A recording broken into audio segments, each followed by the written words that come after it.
Boa noite, gatíssimas e gatíssimos, sejam bem-vindas, bem-vindos a mais uma live. Hoje eu tenho um convidado especial, psicólogo e psicanalista. Aliás, ele está mestrando em psicanálise na PUC, o Marcos Torati. Agora, o assunto da live de hoje é muito importante, porque ao longo dos anos que eu estou no YouTube, eu tenho percebido algumas tendências nas pessoas que entram em contato comigo. O Marcos está se conectando aí. Eu vou dar uns recadinhos e aí a gente já vai começar a live, tá? E aí, dentre essas pessoas que entram em contato comigo, eu percebo várias coisas. Algumas delas têm histórias extremamente parecidas com as minhas, com outras mulheres e outros homens, que a gente percebe que as mães, os pais têm realmente as características do transtorno de personalidade narcisista, tal qual está descrito no DSM-5. Só que também muitas pessoas entram em contato comigo e falam: Tari, obrigada pelas informações do canal, eu achava que minha mãe era narcisista e descobri que não. Na verdade, a questão dela era outra. Ela não tinha apoio, teve uma infância sofrida, enfim. O ponto é, nem tudo é narcisismo materno. E existem inúmeras questões que fazem com que possam existir conflitos entre a filha e a mãe. E hoje eu trouxe o Marcos, não só porque ele tem uma vasta experiência, mas também porque eu sei que ele ele apoia, aliás, o processo de individuação de todas as pessoas. Então, é um psicólogo que sabe do transtorno de personalidade narcisista. Também não categoriza tudo como narcisismo. E ele está se conectando aí. Deixa eu convidá-lo a participar. Só achar o convite dele aqui.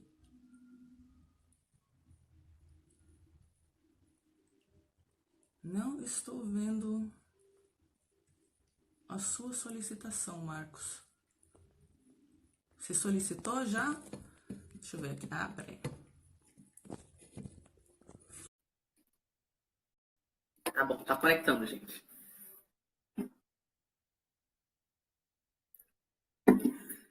E aí, o Marcos vai explicar um pouquinho sobre o trabalho dele. Aê, aí sim. Olá. Tudo bem, Marcos? Olá. Tudo em ordem, boa noite. Boa noite. Boa noite. Então, eu estava explicando por que eu queria fazer essa live. E eu gostaria que você falasse um pouco sobre quem é você, o que você faz. Por favor, fique à vontade. Bom, eu sou o Marcos, eu sou psicólogo, psicanalista, fazendo meu mestrado. Estou dando um pouco de retorno, por isso é difícil um pouco me explicar. Como é que tá o áudio para vocês? Deixa eu ver. Vocês me escutam bem? Sim? Tá com eco. Eco, né? Você tem um fone de ouvido? Vamos lá. Vou me dando um feedback, tá bom, meus amores? Mudo algo? E aí, pessoal? Como é que tá? Pra mim tá melhor. Mas Pra fala mim alguma também. coisa aí. Tá melhor? Ah, então não é meu fone, gente, desculpa. Perdão. Tudo certo. Agora sim. Agora Vamos sim. nos situar mais uma vez.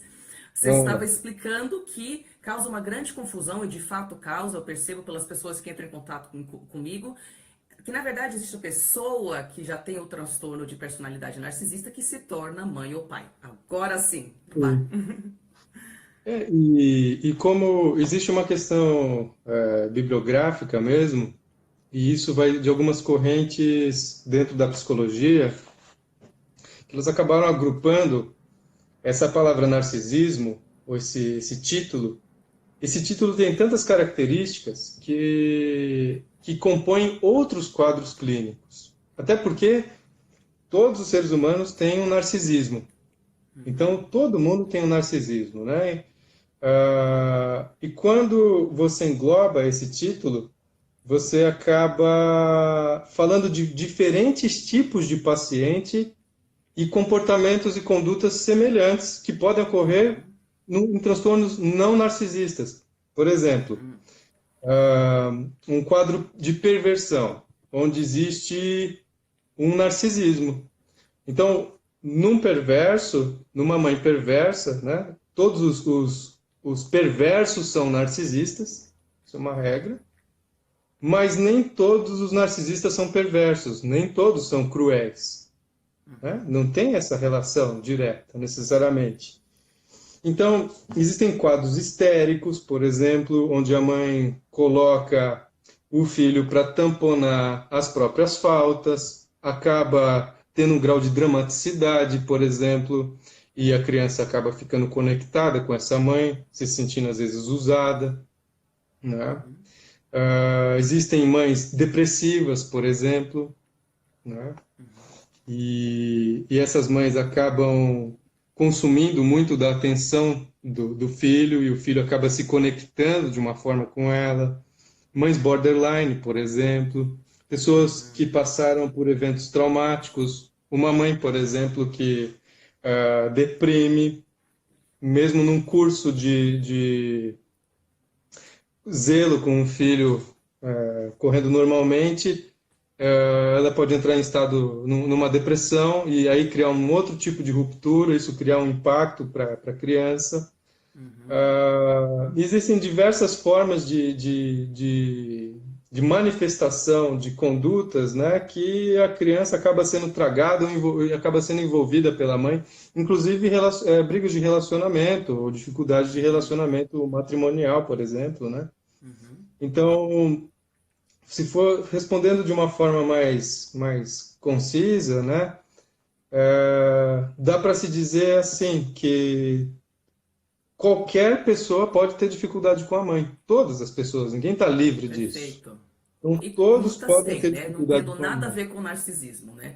Tem, Não. perfeito. Então, tem uma frase freudiana, né, quando uma mãe pergunta, por exemplo, para o Freud, né? Freud, como que eu faço para criar o meu filho da melhor forma possível, né? E ele tem uma frase muito categórica, a resposta dele para essa mãe é assim, olha, eduque-o como quiser, de qualquer forma há de educá-lo mal. Ou seja, tanto faz o que você vai fazer, tanto faz que tipo de educação que você oferecer, você vai falhar, você vai errar. Então, é impossível. E as mães que não erram, falham. Porque se a mãe não falha, o filho se mistura com ela. Então, a falha materna, ela tem que surgir de acordo com a capacidade de tolerância da criança em relação à falha. Então, para que se configure uma falha, precisa se conhecer a suportabilidade do ser perante esse erro. Então, a mãe, ela falhar, ela favorece o processo de separação. E para alguns, não. Para alguns, a falha é uma ruptura do senso de continuidade da existência dele ou uma ferida narcísica. A minha mãe não me ama mais. Ela não é mais a mesma. Né? Então, existem várias formas disso acabar se manifestando, né? Enfim. E aí, tendo dado essa introdução aí, que tem muitas questões que fazem com que a criança sinta ou perceba que a mãe dela falhou, o que de fato aí vai se enquadrar como um transtorno de personalidade narcisista que vai diferenciar só uma mãe que está deprimida ou que está, sei lá, com falta de apoio, então acaba usando a criança para tamponar as necessidades dela? Então, eu vou usar uma categorização que ela não é muito ortodoxa, mas ela é válida, que é uma diferença, por exemplo, de dois tipos de narcisismo. Né? Esses são dois autores. Um é o Kernberg e o outro é o Kohut. Eu vou começar falando pelo modelo do Kernberg. O Kernberg fala uma coisa interessante. Ele apresenta o narcisismo que ele vai chamar de distraído. O narcisista distraído é aquele que é o centro das atenções, o clássico que talvez todo mundo esteja acostumado a falar dele, né? É o que é o centro das atenções, né? Que procura usar o outro como palanque para que ele apareça. É aquele que não fala com o outro, mas é aquele que fala para o outro, o que é uma grande diferença. Então, eu falo para que o outro me dê um suporte para que eu aconteça, para que eu seja como eu sou, né? Esse eu grandioso é aquele que fala demasiadamente de si, dos seus ideais, não consegue entrar no universo do outro, e na medida que esse outro acaba fazendo uma exigência, qualquer exigência, essa pessoa ela tende a um certo prazer em não atender essa solicitação do outro. E ela encontra uma dificuldade de estabelecer relacionamentos interpessoais, porque os relacionamentos são todos auto-investidos. O desejo é que o outro invista em mim, me ache interessante, e é isso que importa. Então, para essas figuras, né, elas acabam formando um tipo de vínculo que a gente vai chamar de, uma palavra que o Winnicott, um psicanalista, utilizou, é um vínculo tantalizante. Tantalizante vem do mito de Tântalo. Tântalo foi jogado para o mundo de uma floresta, foi expulso de um universo, e lá as árvores e a água, toda vez que ele vai pegar a árvore e a água, ela escoa, a árvore se distancia. Então, um vínculo tantalizante, ele reflete isso, o possível e o impossível ao mesmo tempo. Então, ao mesmo tempo que essa mãe está ali, ela está longe e perto ao mesmo tempo. Então, ela parece que vai dar algum afeto e acolhimento, que ela está interessada no filho, e quando ele se chega perto, aquilo escoa, esvaece. E isso cria uma ferida para essa criança, uma ferida narcísica, uma dessignificação da importância dela. Então, e esse tipo de vínculo, né, tantalizante, né, outros vão falar de uma mãe estereogênica, né, que é um outro título para isso, né? Essa forma de vínculo, ela instaura um fenômeno muito perturbador, porque esse fenômeno instaura uma espécie de inveja da mãe. Então, eu sei que ela pode me dar afeto, mas ela não me dá porque ela não quer. Isso estabelece uma relação, às vezes, em muitos casos, estabelece uma relação de dependência, porque o sujeito identifica que essa mãe pode prover alguma coisa. Afinal, ela é extrovertida, afinal, ela é carismática, muitas vezes, afinal, ela é interessante em alguma medida, e por que é que comigo não? Né? Então, esse tipo de inveja acaba levantando um ódio e um amor ao mesmo tempo, porque eu dependo daquele reconhecimento para que eu me sinta existindo. Então, esse tipo de mãe, eles normalmente criam filhos com uma necessidade enorme de aprovação. Então, eles acham que vão conseguir essa aprovação, às vezes, no trabalho, acham que eles vão conseguir essa aprovação no relacionamento, e nem sempre é o suficiente, eles podem fazer sacrifícios homéricos para ser amados, e não necessariamente eles se sentem amados, porque eles não sabem como que se instaura isso, a não ser pelo sacrifício, pelo esforço. Né? Se for amado gratuitamente, pode ser um fenômeno completamente esquisito. Né? Então, Exatamente.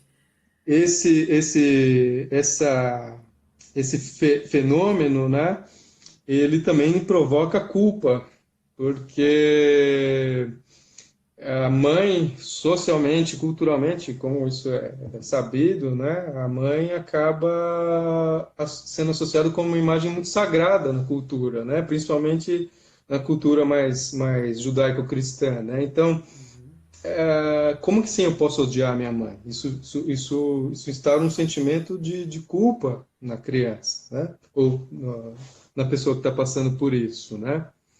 E essa mãe que causa inveja, né? Tem uma outra posição, é que muitas crianças filhos dessas pessoas têm medo delas.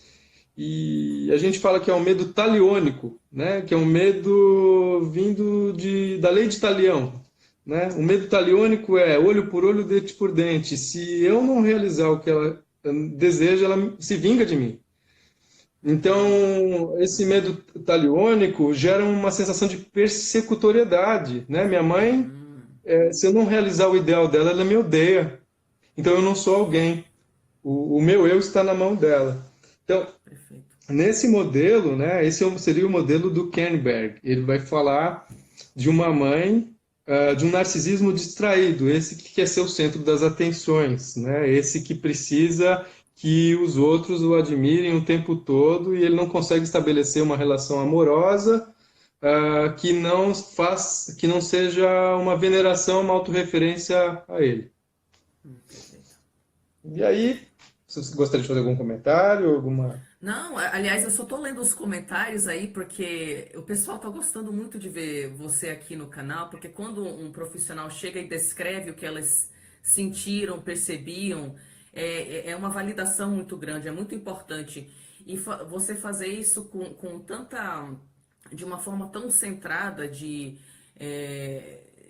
nem por isso deixar de entender que, pô, tá, tem a mãe que age dessa forma, mas tem todos esses outros casos aqui, né? Então a gente não Sim. pode. Eu vejo muito na comunidade a tendência tanto de santificar quanto de demonizar a mãe. E não é nem por aqui nem por ali, não é?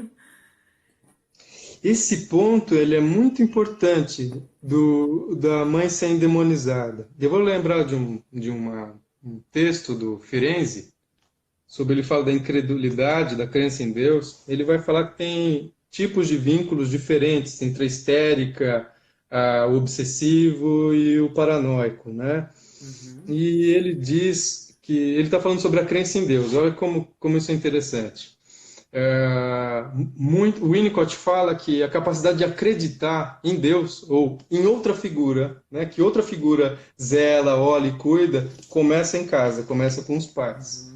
A capacidade de acreditar em algo maior do que nós vem da possibilidade da gente ter confiado em alguém maior do que nós, que seriam nossos Perfeito. pais. E quando Então, esse vínculo é, quando esse vínculo é rompido, a capacidade de crer em divindades também pode ser afetada. Então, num caso, às vezes, de uma pessoa que estabeleceu um vínculo muito inconsistente com a mãe, como rebeldia, a crença no Satanás aparece para esses sujeitos. Então, eu acredito no mal e o mal é o meu salvador. Eu me salvo pelo mal, porque ele deve ser melhor do que essa figura que eu imaginei que fosse boa. Então, essa crença no mal, a devoção ao demônio, por exemplo, pode vir exatamente uma frustração enorme com os pais. E a frustração com os pais, ela é necessária, até para que a gente se separe, né? Cresça. O Freud vai chamar isso de fase científica, por exemplo, né? Que é essa fase que a gente perde a crença na onipotência do outro, né? Que o outro é um reles mortal igual a todos nós, né? E perfeito. isso assim, é muito importante porque nós estamos falando hoje de casos, por exemplo, como feminicídio, de machismo, um machismo atuado, e eu gostaria de apresentar uma visão bem relevante, que é nem sempre o feminicídio é reflexo do machismo. Nem sempre. Porque em muitos casos, o feminicídio é o puro reconhecimento do poder da mulher. É o ódio da mulher que teve o destino da criança na mão e o tratou como um objeto, tratou muito mal. Então, nem sempre o machismo é a necessidade, né, de diminuir a mulher como uma forma, só por um simples subjugar dela, porque ela fosse como se ela fosse algo menor. Não, é pelo puro reconhecimento de que a mulher gera medo para um homem, porque ele esteve em algum momento vulnerável diante dela e por vezes essa mulher pode ter tratado uma criança muito mal. E um feminicídio, por vezes, é um ato de vingança. Gente, deixa eu entrar aqui rapidinho, porque eu sempre bato papo com os convidados antes, né, pra gente alinhar visão e tal. E assim, eu gostaria de convidar o Marcos a falar sobre outros assuntos, inclusive este que é extremamente tabu, não é? E porque muitos homens entram em contato comigo e eles querem ser representados e eles querem que se fale de como eles respondem a tudo isso. Então isso aqui é mais uma camada tabu do que a gente vai falar. Espero que o Marcos tope no futuro adentrar nisso também. Sim, A gente pode marcar sim, outra live, mas por favor, só queria falar isso porque o que você está claro. falando reflete muito o público que segue. Pode continuar. Sim. Ah, eu creio que essas relações todas elas acabam propiciando, inclusive, práticas perversas. Então, é extremamente importante o papel paterno nisso, né? O papel paterno que ele é pouco falado, porque quando a gente fala de mães narcisistas ou mães perversas, a gente tem que pensar que tudo se sustenta a partir sempre de três, de relações triangulares. Nós nascemos numa situação edípica, antes de ter Édipo, então nascemos sempre com um contexto onde há pelo menos três, né? Uhum. E é muito natural que a imagem do pai esteja recorrentemente afastada quando a gente fala de mãe. Onde está o pai nessa narrativa toda?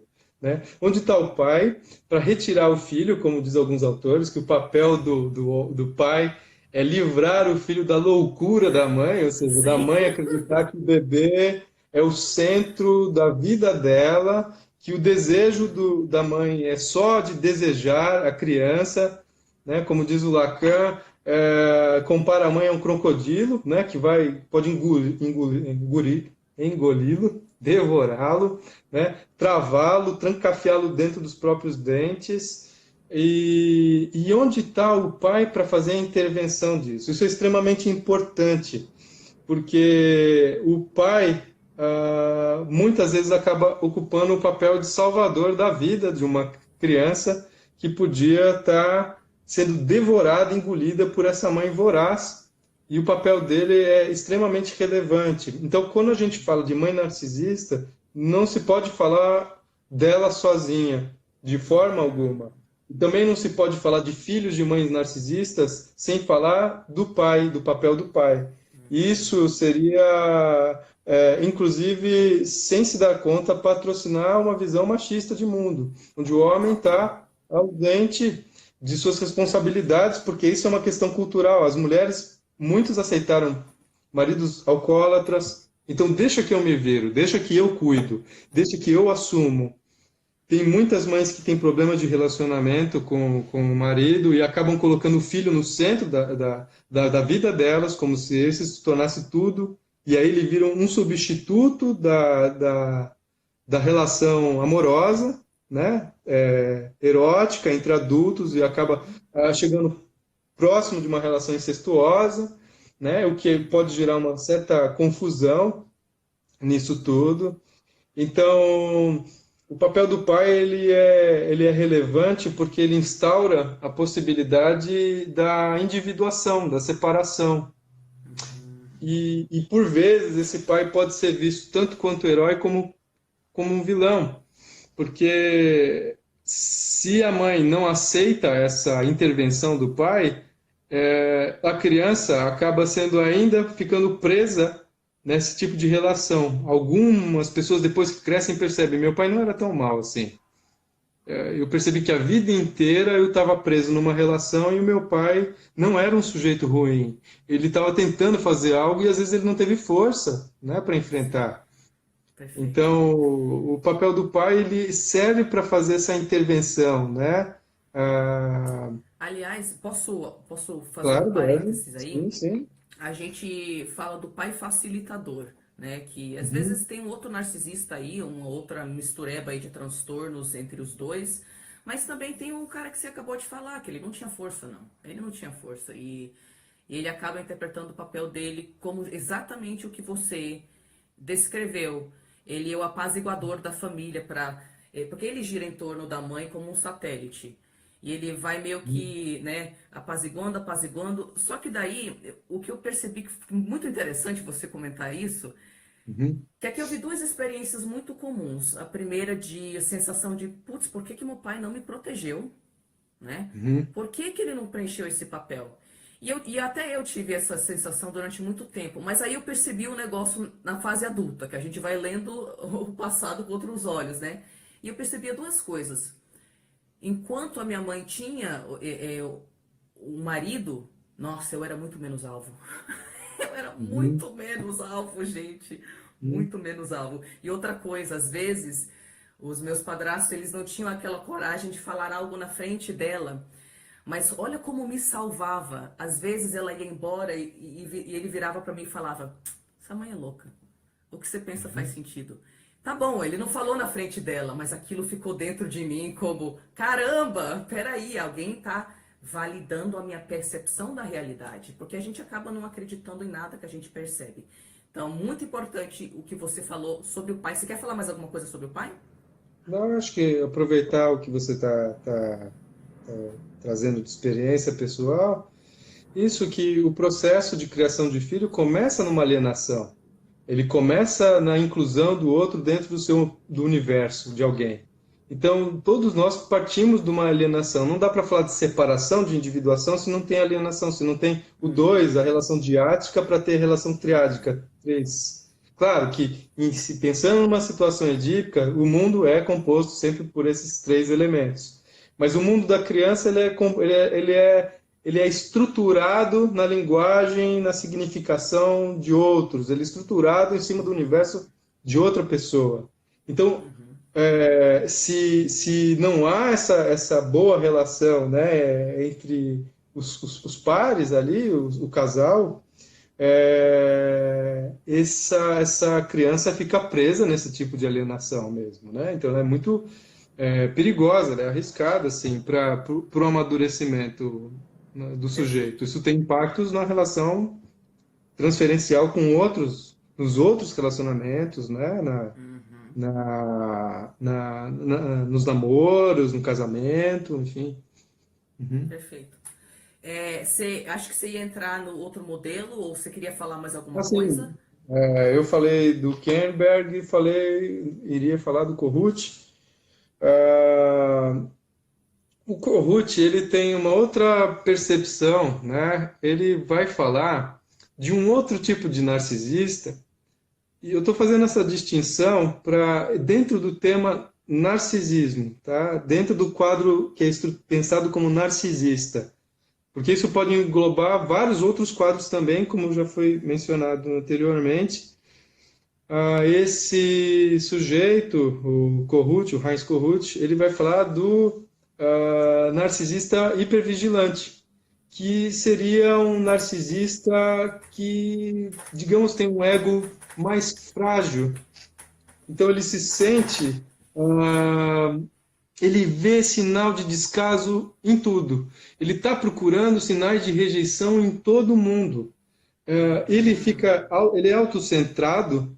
Ele pensa se o outro está aceitando ele, se o outro está, o que o outro está achando dele. Ele não é agressivo. Ele não é necessariamente o dominador do assunto. Esse é aquele que escuta bastante, mas ele escuta bem atentamente para ver o que você pensa, para saber por onde ele deve se ajustar para não ser rejeitado. Então ele morre de medo de ser criticado, ele tem medo de ser inadequado. Esse sujeito ele fica muito magoado com facilidade, ele é extremamente sensível. É completamente diferente do outro narcisista, que esse é muito mais feliz, porque ele nem escuta nada. Se você falar mal dele, ele vai falar que ele tem inveja, e é só isso, e Isso, eu tudo passo por resolve na cima. inveja. Nós temos artistas, músicos, o Freud fala de quanto os políticos e os comediantes, por exemplo, despertam inveja, porque falam, nossa, o ego desse sujeito é inabalável, né? Porque ele não se envergonha com nada, né?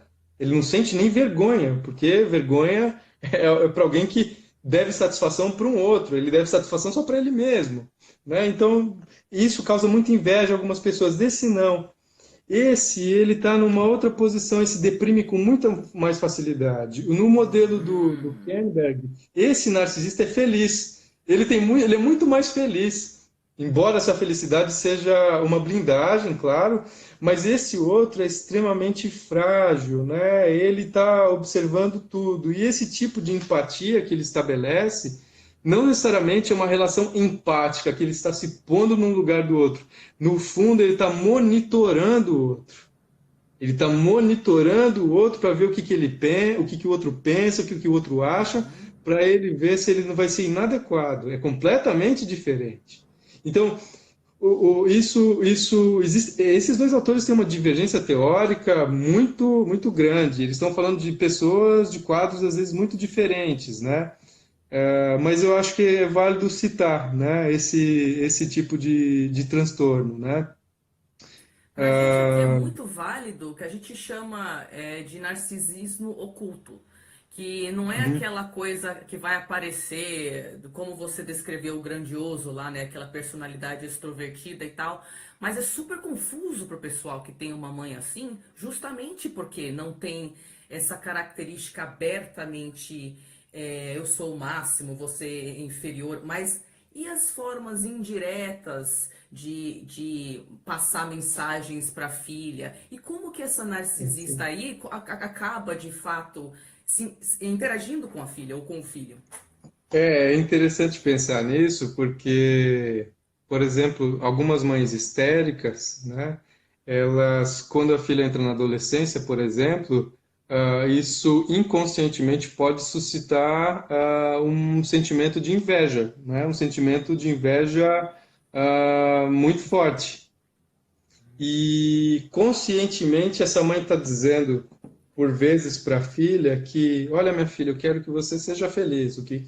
Uma fala que é uma pretensão enorme, né? Desejar que alguém seja feliz é um trabalho enorme, né? Quer dizer, mas De vamos fato. lá, não vou entrar nesse mérito.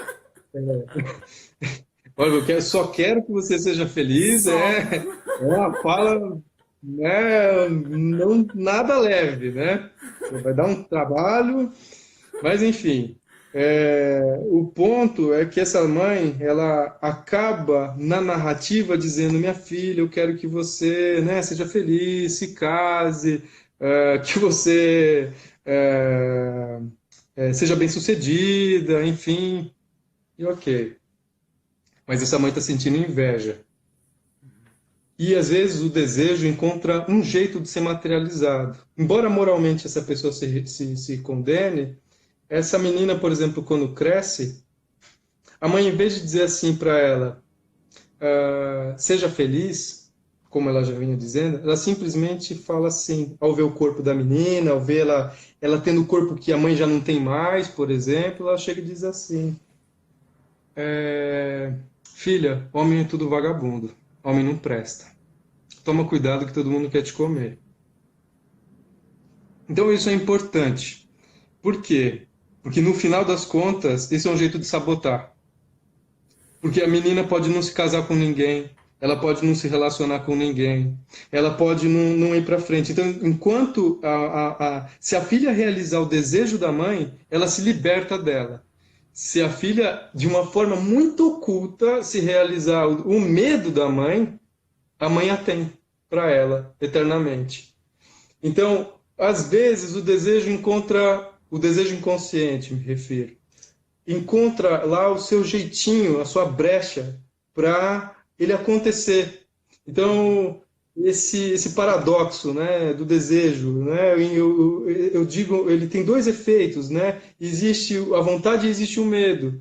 Então, desejar o bem para uma filha pode ser um ato que pode esconder um desejo oposto, o mal. Né? Então, isso é interessante pensar que nem todas as falas maternas são sinceras, né? Uhum. Você E às falou. vezes. Oh, Vai, diga. Uhum. não, é Que às que vezes você tem que está achar um falando de jeito de sair. desejo e como essa Uhum. narcisista, essa daí, ela é muito mais de escutar e pode aparentar uma empatia, mas na verdade a pessoa está achando uma brecha até observando os desejos para depois ir invalidando os desejos, né? Implantando as ideias na cabeça da filha ou do filho que, putz, justo o que eu quero é. Depois a mãe vai expressando de formas silenciosas que. Não sei, hein? Não sei se você deve seguir seu próprio desejo. Como é que isso aí se dá? se ela deve, como que ela deve, assim, você diz o processo dela escapar ao desejo da mãe? Não, eu digo assim, como é que se dá esse comportamento da mãe com a filha de formas indiretas, não tão óbvias, ir invalidando os desejos da filha, para que a E filha é se interessante sinta pensar que livre. nem sempre a mãe sabe disso. Isso que é interessante. Então, eu não estou querendo dizer que essas mães fazem isso com consciência. Não quer dizer que não haja responsabilidade. Por isso é importante fazer análise. Por isso é importante se conhecer. Porque existem razões inconscientes, pelo menos é isso que creio, que nos escapam. E as nossas vontades são, às vezes, realizadas por vias tortas, né? Então, se isso não estiver bem elaborado, bem constituído, isso acaba encontrando lacunas nos discursos e isso acaba virando, às vezes, afetando o destino tanto da pessoa quanto do outro.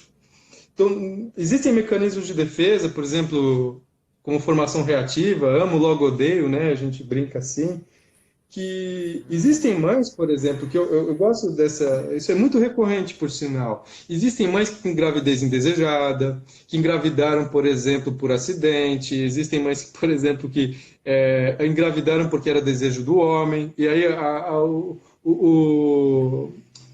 a concepção da criança foi quase uma cena feita pelo medo, por medo de perder o marido, por exemplo. E é muito interessante porque nem sempre essa mãe tem identificação com a criança, porque ela não constituiu o processo de maternagem assim. E isso é interessante por quê? Porque muitas mães já têm a criança com um ódio, pela representação daquilo, pela forma como foi concebido a criança e pelas motivações pelas quais essa criança veio. E aí, o que muitas mães fazem é um movimento de anulação desse sentimento. Então, o que eu quero dizer? Que tem certas mães que cuidam excessivamente das crianças porque odeiam elas. Então, eu cuido tanto da criança porque eu quero sufocar ela, eu não quero que ela viva. É o oposto. Então, existe um outro jeito de matar a pessoa. É uma outra forma silenciosa de assassinato. Eu não tive coragem de abortar ou de estrangular com as minhas próprias mãos, mas eu quero mais é sufocar. E às vezes eu cuido tanto para. Claro, isso é uma outra leitura. Às vezes eu cuido tanto porque eu quero me redimir de um pecado moral que eu sinto por odiar minha filha, o que seria errado, ou meu filho, por exemplo, né? Então, o medo é que algumas mães, né? Existem também as mães que cuidam assim, de uma forma muito sufocante, porque as mães dela foram terríveis para elas, no entendimento delas. Então, quando essas mães, por exemplo, essas mães que se tornaram mães, tiveram mães que não foram boas para elas, elas tentam reparar o estrago. Então, Exatamente. a gente tem uma frase, né, que Winnicottiana que diz assim, que todo excesso esconde uma falta. Então, cuidados excessivos podem representar um buraco excessivo. Então, um buraco excessivo da avó, da criança, ou da mãe, pode fazer com que essa mãe faça o exato oposto. E isso pode ter várias funções. Primeiro, resgatar-se da criança, ou seja, eu consegui para o meu filho ser a mãe que eu não tive. Eu nem sei se ele quer essa mãe. Eu só sei que eu quero, mas eu não tive. E também um medo de que essa mãe, essa filha, sinta o mesmo ódio que eu senti pela minha mãe. Então, Nossa Senhora. essa tentativa de coibir o ódio, ou seja, o ódio está tão perto da relação entre mãe e filha, está tão perto que eu faço de tudo para que ele não apareça, porque ele está lá o tempo todo. Eu vou trazer uma passagem interessante na vida de Freud. Freud era muito próximo da filha dele, Ana Freud. O Freud, ao estudar o Édipo, ele percebeu uma coisa interessante, que era que os filhos odiavam os pais. Isso era um fenômeno muito natural. E que a relação entre pais e filhos existe o ódio como uma condição natural, assim como pode existir o amor. Claro, onde tem ódio vai existir o amor, óbvio. Só que o que o Freud fez? O Freud fez uma coisa que os biógrafos dele chamam muito a atenção. Freud colou na Ana Freud. Ana Freud fez análise com o próprio pai. Ana Freud foi a paciente de Freud. Ou seja, Freud foi tratar a própria filha, o que seria uma infração ética da própria psicanálise que ele criou.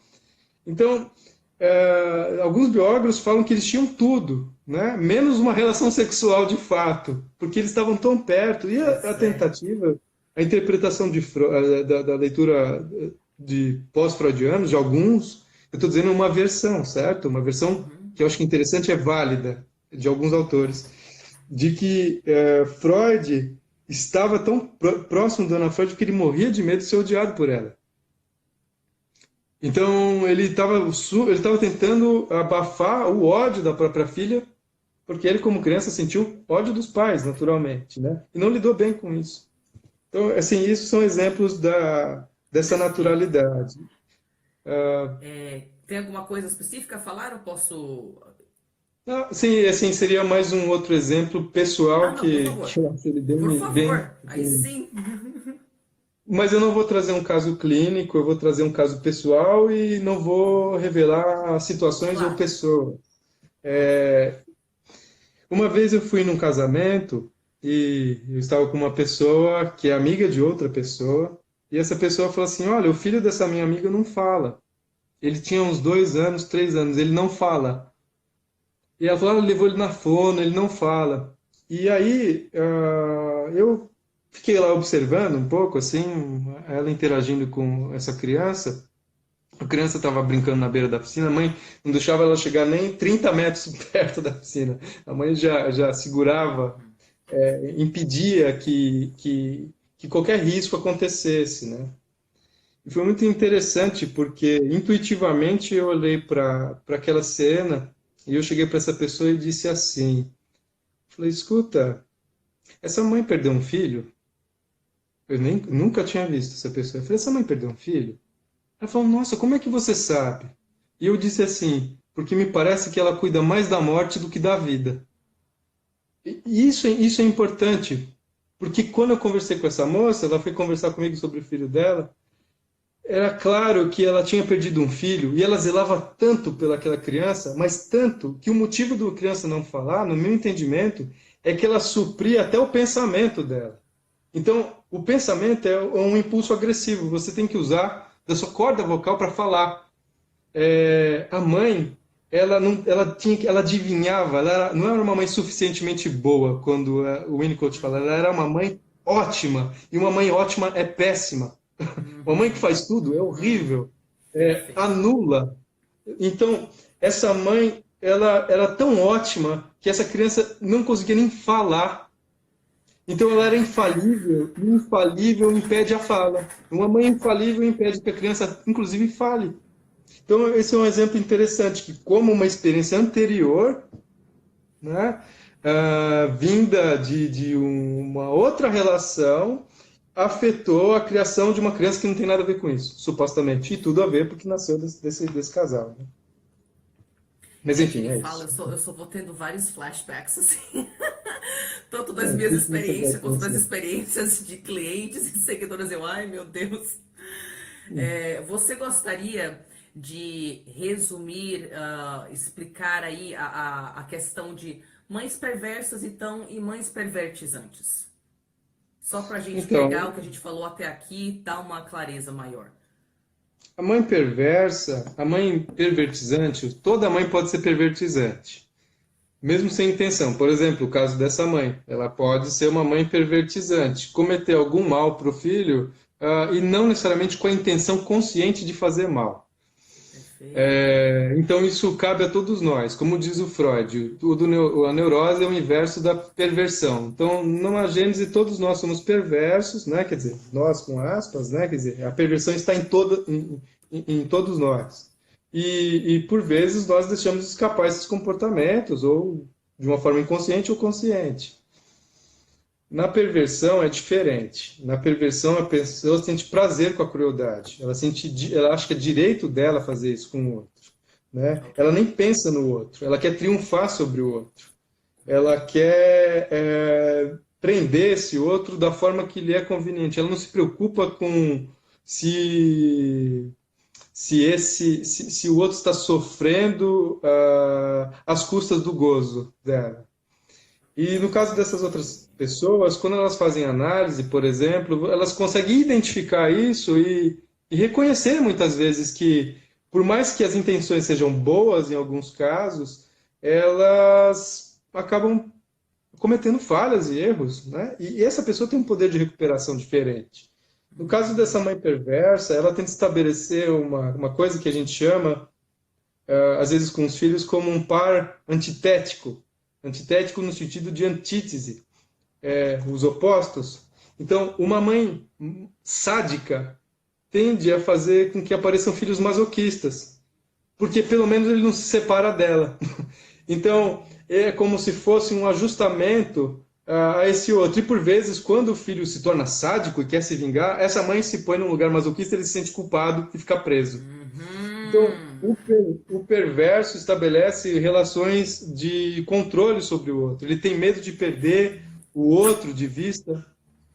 E então ele precisa fazer essa forma de relação de domínio com esse outro, né? Que é impedir com que ele revele as próprias lacunas dessa pessoa, né? Então ele tampona as faltas. Aliás, esse sujeito não entende que tem faltas. Quem tem falta é sempre o outro, né? Então, essa relação sadomasoquista que aparece, ela é uma modalidade amorosa dessas famílias, por exemplo, né? Filhos masoquistas, mães sádicas e vice-versa. E assim como pai e mãe podem estabelecer esse tipo de relação também com os filhos, né? Muito bem. Gente, tem que falar duas coisinhas rapidinho. Primeiro é que Claro. meu celular, a bateria vai acabar daqui a pouco. E eu tenho daqueles celulares que só tem uma entrada. Ou eu carrego e a gente fica com aquele eco, ou então a gente vai ter que finalizar a live um pouco mais cedo. Mas eu ainda tenho uns minutos, então a gente pode continuar. E a segunda Claro. coisa que eu queria só resumir então para o público aqui, pervertizante, todos nós podemos ser pervertizantes, essas coisas escapam, não é? A Existem gente pode chamar razões. isso de uma perversão cotidiana, que é cabível a todos nós. O outro é uma estrutura, como diz Lacan, pensa isso como uma estrutura. É uma forma de estar no mundo, é completamente diferente disso, né? Então, essa mãe, por exemplo, ela tem medo de angústias persecutórias, ela faz luta para evitar o desamparo, ela renega a importância do outro, então ela dessignifica o outro, há um prazer em humilhar, em dessignificar o outro, há uma vontade de atuar essa crueldade como triunfo sobre o outro. E às vezes esse outro, claro, é a mãe da mãe, né? É o jeito de se vingar nos filhos dos próprios pais. É uma vingança, eu posso chamar de vingança. O Stoller, um outro psicanalista, ele fala que a perversão é a forma erótica do ódio, né? Quer dizer, é um ódio revestido de erotismo. Eu sinto prazer em fazer o mal para o outro. É gostoso demais fazer o mal para o outro. Isso não desperta culpa. Muito bem, perfeito. Acho que agora tá ficando bem mais claro. Deixa eu ver aqui, a gente acabou misturando os assuntos, você já falou sobre bastante coisa que a gente conversou, mas tem mais umas coisinhas aqui, deixa eu dar uma olhadinha. Eu acho que isso aqui é importante. A gente estava falando, isso aqui é importante, que a criança goza dessa posição de falo, né, da mãe, que tem uma vantagem aí para a criança também não se tornar um ser humano autônomo emocionalmente, que consegue se distanciar tal da alienação que você também mencionou, e de que forma que a criança goza com essa estrutura toda aí, com essa dinâmica. Bom, primeiro que ela tem um senso de eu. Então, eu sou alguém porque eu sou alguém para minha mãe. Eu sou alguém para o outro. Então, o meu eu está sempre fazendo uma referência ao outro, né? Então, eu sou porque sou dela. Sem ela, não sei quem eu sou. Então, é como se pensar na angústia de alguém que perde os pais. não se sabe que caminho ter, que respostas que procuro para a minha vida, o que eu represento. E ali existe uma estrutura. Vou dar um exemplo muito simples, por exemplo, quando essas pessoas encontram há vários profissionais assim, que na estrutura de trabalho fala, para o meu chefe eu sou importante, eu no meu trabalho eu sou incrível. E aí essa pessoa demitida cai o mundo dela. Ela tem uma crise de identidade.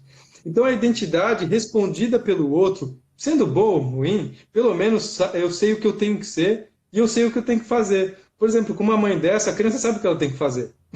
Assim, e ela sabe como a mãe vai reagir, mais ou menos. Então, está tudo muito previsível, é muito claro. A angústia é trocada por uma ansiedade.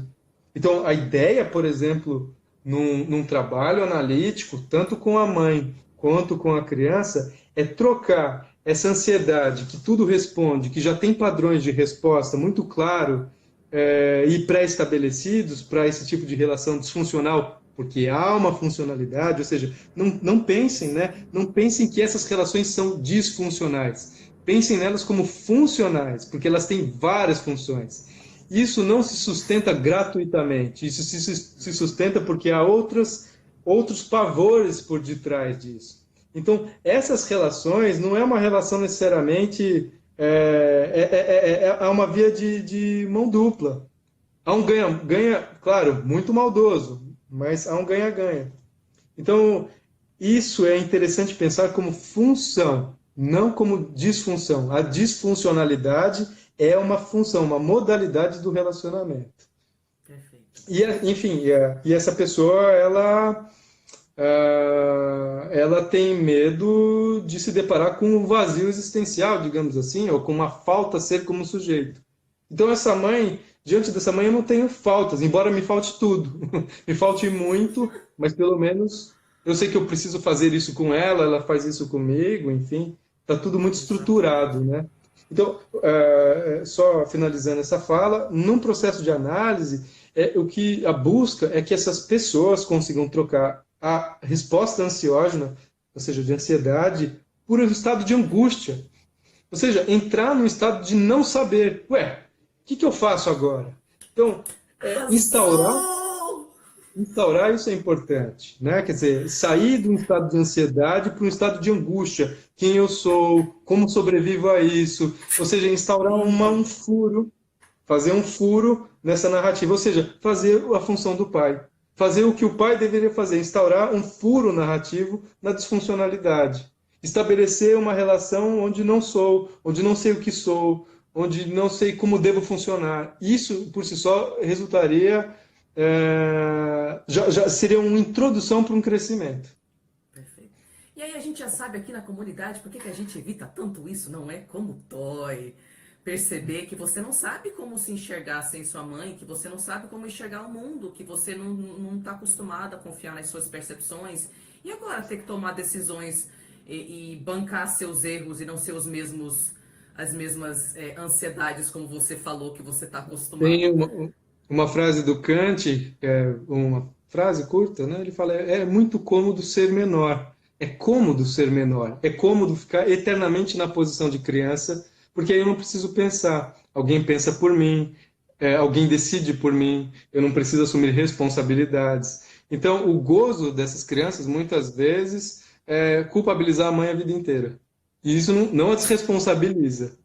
Mas Sim, isso pode ficar numa eterna relação de culpabilizar a mãe justamente para não assumir a responsabilidade pelo próprio crescimento. perfeito. Eu digo que é uma questão de escolher sua dor.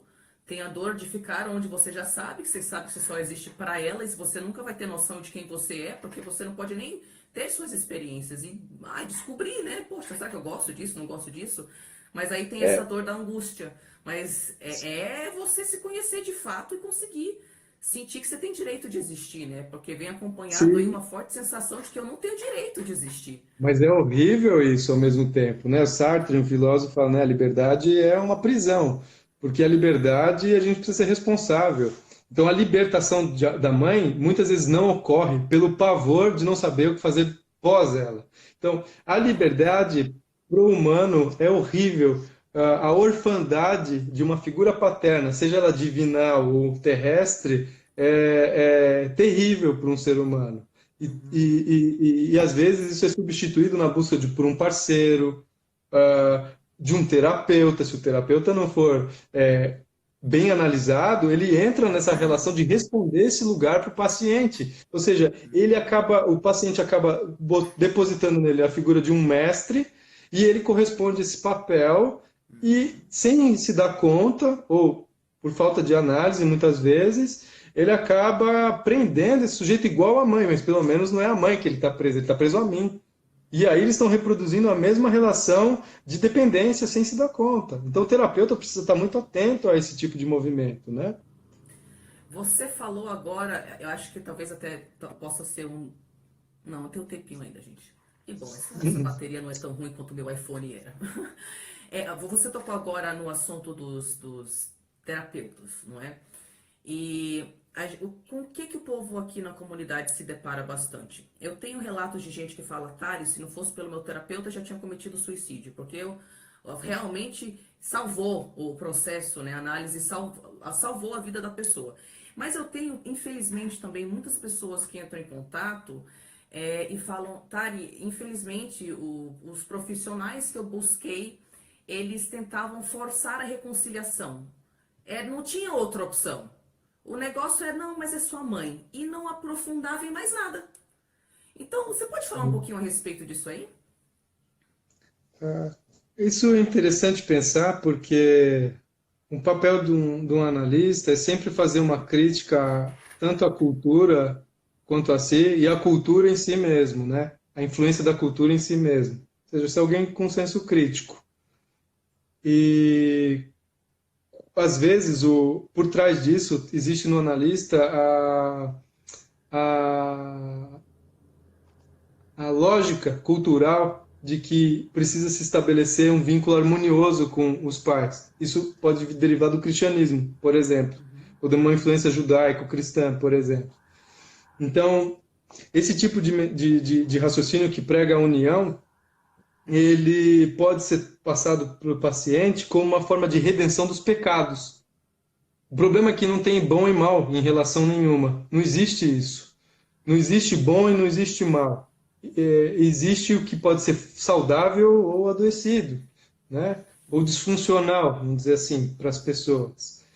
E quando se prega isso, você não sabe se o terapeuta está trabalhando, ou imagino que a resposta já esteja dada, já sabemos, se a pessoa está trabalhando para o analista ou para o desenlace da questão dele. De quem é a questão? É a questão do analista ou é a questão dele? Então, quando essa questão é trazida pelo analista, por trás dela pode ter a própria história com os pais, a própria ideia de que o perdão precisa ser realizado, o que é muito interessante, porque perdão é uma palavra muito interessante mesmo de se pensar. Perdoar alguém, existe uma certa vaidade no perdão. Eu achar que eu tenho um poder para desculpar alguém, né? Quer dizer, quem eu penso que eu sou para achar que o outro deve algo para mim, né? Que ele deve desculpas, né? E é claro que a desculpa vem, muitas vezes, naturalmente, e que pedir desculpas é uma coisa importante. Mas lembre-se, o que é a palavra desculpa? Me livre da culpa. Desculpa. Retire de mim a culpa. E eu não sei se, muitas vezes, o sujeito quer que tire a culpa da mãe ou perante a Deus. Porque eu quero limpar minha barra com o divino, porque aí eu vou para o paraíso, né? Então eu não quero melhorar com a minha mãe. Eu quero realmente ter a minha alma purificada. Só que a purificação da alma, ou seja, pode me causar um sofrimento. Por exemplo, mulheres cristãs que apanham dos maridos e não se separam por conta do laço dela ser com Deus. Então, a mulher está casada com Deus, não está casada com o marido. Ela está casada primeiramente com Deus, por isso ela aceita apanhar, por isso ela aceita muitas vezes, não estou generalizando, claro, muitas aceitam apanhar em função disso, muitas aceitam alcoolismo em função disso. Então, quando o terapeuta traz isso em questão, isso é simplesmente patrocinar uma estrutura que impede a individuação, a separação. Ou seja, justamente no momento que ele está na análise, conseguindo se separar, você traz a ideia que ele tem que se reconciliar. Ou seja, e se a mãe não quiser? E aí ele vai ficar preso nisso de novo. Então, na vez que ele consegue fazer o movimento de separação, isso pode ser sabotado inconscientemente pelo terapeuta, porque por conta da sua concepção da unificação amorosa e da complementariedade entre as pessoas. E não existe isso, isso é uma ficção, né? Então, assim, há vários erros dentro de uma, assim, falhas analíticas mesmo, que podem comprometer esse processo mesmo, né?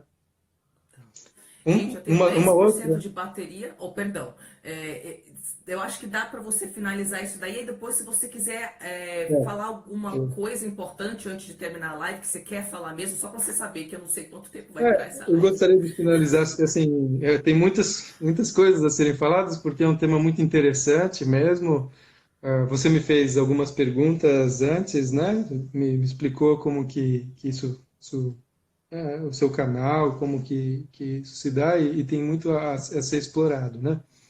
Mas outro ponto que eu vejo, né, que achei relevante quando você me enviou essa pergunta, por exemplo, sobre as falhas, outro erro é quando os terapeutas não exploram a relação com a mãe. Por quê? Eles não exploram.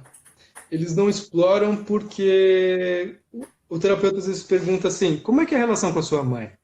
Quando pergunta, como é a relação com a sua mãe? E aí alguns pacientes falam assim: minha relação é boa. E por ele ouvir que é boa, ele não pergunta: boa como? Ele simplesmente se contenta com é boa, porque se é boa não tem problema. E às vezes isso é um jeito de esconder um segredo. Porque a criança, ou o jovem, ou o adulto não quer falar sobre isso, e como ele está com os lábios selados em função do segredo, porque isso seria a ruptura do pacto amoroso, silencioso e perverso com a mãe, falar isso seria ruim. Então ele diz que está tudo bem. E o terapeuta não se atreve, às vezes, a investigar bem como. Me conte, né, quão boa essa relação é. Então, isso muitas vezes impede com que se fale exatamente do que é bom para descobrir que há Vai falhas no desconectar discurso. em 30 segundos. Desculpa, eu esqueci que o Então, Instagram tem um perfil de. Mas é o seguinte, eu vou conectar de novo só pra gente finalizar uns 5 minutos. É que o do Instagram essa. desconecta. Gente, a gente já volta. Vou fazer um xixi, já volto. É. Aguinha? Sim. Depois de uma Ó, hora. eu não sei se você ouviu. Não, pô, eu tomo toda hora, por isso que eu tenho que fazer xixi também. Eu acho que eu tenho uns 5 a 10 minutinhos aí, tá? Então você estava na fala de por que o analista falou, não entrou na questão da mãe. A pessoa chega falando que é boa a relação, e como assim ele não entra para saber como que era boa? Pode ser um pacto, né, que a filha tem com a mãe para preservar aquele amor. Pode ter um segredo nisso que ele não se atreve a investigar porque ele se contenta com ouvir que está tudo bem. Então, por que não se pode falar do que é bom? Aliás, se é tão bom, por que não pode ser tão explorado? Enfim. Perfeito. Tem mais alguma coisa que você gostaria de falar? Que veio em mente, ou para resumir, ou sei lá, quer falar a respeito do seu site? Ele tem excelente artigo, gente, a respeito de mães perversões maternas. Eu, Inclusive, foi o que me inspirou a estudar psicanálise. E tem o link na foto dessa live para quem tiver interesse no site, no trabalho dele. Tem mais alguma coisa, Marcos? Então é isso, né? Que existe também outras formas, né? Dessas perversidades, né? Eu escrevo com os bebês nesse artigo. Eu acho que eu gostaria de finalizar com isso porque é uma coisa muito específica, mas eu não Tá bom. considero que ela não seja válida. Por exemplo, existe uma forma de perversidade que é pela amamentação. É muito interessante porque às vezes essas mães, como eu disse, que adotam alguns mecanismos como formação reativa, por exemplo, ou que não queriam ter a criança, quando a criança chora ou quer alguma coisa, ela enfia o peito na boca. E o peito, às vezes, serve como um jeito de estancar o choro, porque eu não aguento ele chorando. Eu não quero que ele chore, eu não quero que ele me incomode. Então, a chupeta, o tablet, o celular, o seio, são formas de tamponar a boca da criança. E isso, muitas vezes, não é cuidado. Para algumas pessoas, esse é o jeito de sufocar. E sempre dar o peito, isso, para essas mães que têm esse tipo de sentimento, o peito funciona como um narcótico. Ele quer nocautear a criança ao ponto dela entrar num estado quase de clímax, assim, onde ela morra. Ou seja, ela vai amamentar para que a criança durma e não atrapalhe. E só por isso, não porque a criança precisa. Então, o tablet, o celular, a televisão também funciona como tem essa função muitas vezes. Ela acaba sendo utilizada para a criança não estorvar, para ela não incomodar, para ela não chorar, para ela ser aniquilada. Esse é um outro jeito de matar sensivelmente um bebê. Então, quando a gente fala de mãe narcisista, normalmente a gente está falando de pessoas que conseguiram crescer até a fase adulta, adolescentes, crianças, mas a gente não fala dos bebês. E existem perversidades com bebês. E uma dessas perversidades é essa que eu estou descrevendo. É usar esses artifícios para silenciar, para nocautear, para narcotizar, para drogar o bebê para que ele não incomode, né? Então, eu acho que esse é um tema que pode ser pensado, outras pessoas podem pensar nele, que fique isso, que nem sempre o cuidado materno, a amamentação e a lactação, ela é uma função que vem dada pelo amor, pode vir dada pelo ódio. Eu acho que por hoje falamos bastante. Quer dizer, falei Ah, bastante. caramba, eu te falei que essa live ia ser longa, só não vai ser mais longa que meu celular vai acabar, porque o pessoal também com certeza fez um monte de pergunta, nem vai dar tempo de responder, gente. Eu sabia que ia ser assim. Para vocês que curtiram a live, eu tenho certeza que vocês têm muitas dúvidas, podem colocar, achem a foto de divulgação dessa live, tá no meu perfil, coloquem nos comentários tudo que surgiu. Eu tenho um monte de coisa que eu quero convidar o Marcos para comentar. Essa questão aí dos homens com as mães, eu quero muito, muito falar sobre isso. Já faz tempo que estão me pedindo para falar sobre isso. Marcos, muito, muito, muito, muito obrigada Isso. pela disposição, pela gentileza de compartilhar todo o seu conhecimento, pela sua delicadeza, seu profissionalismo, de validar todos os lados, falando, não é? O que pode, o que não pode estar acontecendo. Isso é muito importante. Muito obrigada. Quer deixar seu contato, alguma coisa assim? Falar uma última coisa para o povo? Bom, primeiro eu gostaria de agradecer tanto o seu convite. Para mim é um prazer ampliar o conhecimento, né? Eu também estou sendo confrontado com perguntas e isso me motiva a querer saber mais. Quando a gente fica na clínica, muitas vezes a gente perde a interação com o público e isso é importante. Eu agradeço o seu convite, o seu trabalho. Acho que ele aproxima as pessoas, ele vira uma porta de entrada para se pensar sobre a forma como se relaciona com os pais, com a mãe. E eu gostaria de agradecer as pessoas que estiveram vivas até agora, que sobreviveram a essa, Um monte, essa, gente! essa Adorei! conversa. E fico feliz que as pessoas conseguiram sobreviver a isso e que isso possa levantar novas perguntas. E meu trabalho, o site tá no ar, e eu acho que a proposta aqui é ampliar o conhecimento. E, claro, querer saber perguntas, o que vocês pensam, o que vocês acham, o que vocês viveram, né? E eu acho que o seu site ele dá essa oportunidade. Eu vou me dedicar um pouco a ler o que foi perguntado, o que as pessoas escreveram agora, né? Mas Gente, eu eu tô muito agradeço por empolgada. tudo e a todos. Muito obrigada. Últimas coisinhas para vocês. Como essa live ficou picoteada aí, eu vou editar, vou juntar para ficar bonitinha, tá? Vou colocar o link no YouTube para quem perdeu. Vocês podem acessá-la depois. Aí eu te mando também, tá bom, Marcos? Ok, E eu vamos ver agradeço. da gente marcar outras lives, porque eu já quero marcar outras lives. Então você vê aí dentro da sua agenda super abarrotada, porque também tem um projeto aí de supervisão, né, que você está montando, que eu já quero fazer parte É. também. Então você já me fala disso também, por favor. E pessoal, um beijo para vocês. Ah, não esqueçam, estou procurando cobaia lá para o meu programa Hum, lá, Sociedade do Eu Real. Tem informações na minha biografia. Quem tiver interesse, dá uma fuçada lá. Beijo, gente. Tchau, Marcos. Tchau, boa noite, obrigado.